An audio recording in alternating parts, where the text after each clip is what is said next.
Gibeonites heard that they had built the altar on the border of Canaan at Gilead near Jordan, the whole assembly of Israel gathered at Shiloh to go to war against them. Now these are brothers who fought for years in front of them, you know, and they died possibly. A lot of them died. Now they're heading back over, and at the drop of a hat, these guys are ready to go kill them. Just like that. Let's go get them. Let's go to war against them. That's incredible. So I'm sure that, it doesn't say here, but I'm sure that Joshua, he calms them all down, and he sends leaders from each tribe over there. You see that? They sent 10 of the chief men, one for each of the tribes of Israel, each the head of a family division, which was a smart thing to do.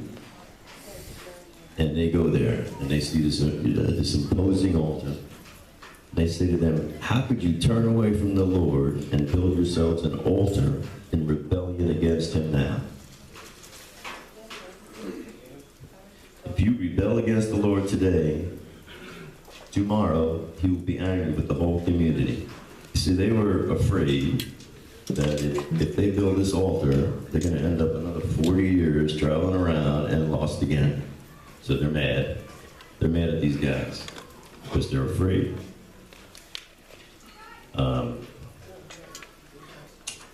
Then Reuben, Gad, and the half-tribe Manasseh replied, this is tremendous. The mighty one, God, the Lord, he knows. The mighty one knows. And let Israel know, if this has been in rebellion or disobedience to the Lord, do not spare us this day.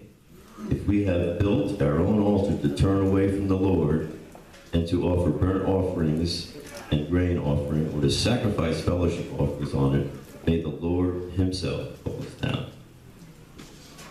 No, we did it for fear that someday your descendants might say to ours, why do you have to do with the Lord, the God of Israel? The Lord has made the Jordan a boundary.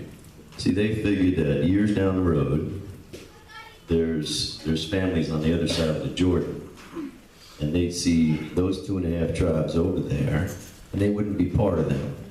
So they wanted their descendants just to know that they're a part of that. We're all one big family.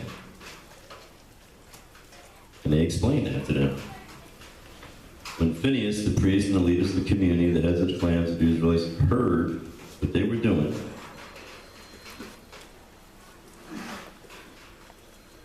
they now know today that the Lord is with us, because you have not acted unfaithfully toward the Lord. And the Reubenites and the Gadites gave the altar this name, a witness between us that the Lord is good. You see, they jumped to a conclusion. I mean, they all did. All these Israelites, they jumped to this conclusion that they were building something, that they were doing something wrong. We do the same things.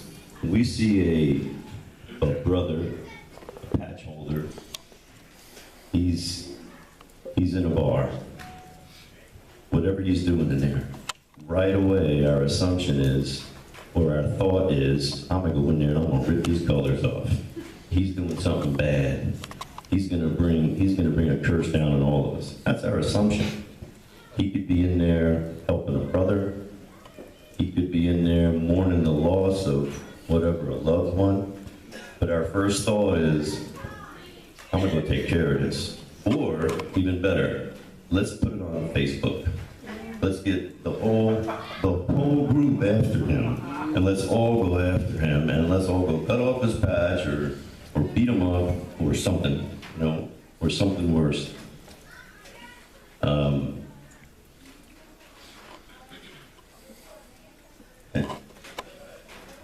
We've had instances where some of our brothers are in clubhouses and they're hanging out, and it's been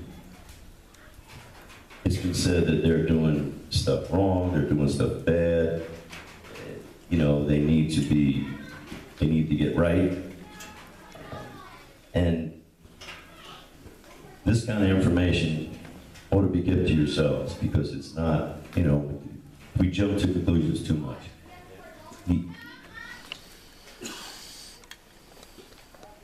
I just drew a blank. But That's right, fact. on top of all of that, their answer to this was, God knows. You know, he knows why that guy is in there having a drink, if he even is. He knows why they're in the clubhouse. He knows the hurts of all our brothers and all the problems and all. He knows. I mean, he's not a blind God. That's right. And we don't have to police that. He knows. So, I'm here to tell you, let God be God. And let's show some grace to our brothers and our sisters. Amen. And we'll love on them. Yes. And take that Facebook that my wife loves so much and get rid of it. Could be a good thing, but that's about all I have to say. And my brother didn't hear a word I said. Yes, he did. Yes, he did. He's not, no, is he? I love you, brother. I have more stories, but I'm not going to tell them. Until next time. And that's all I have to say. Right. Thank you. Yeah.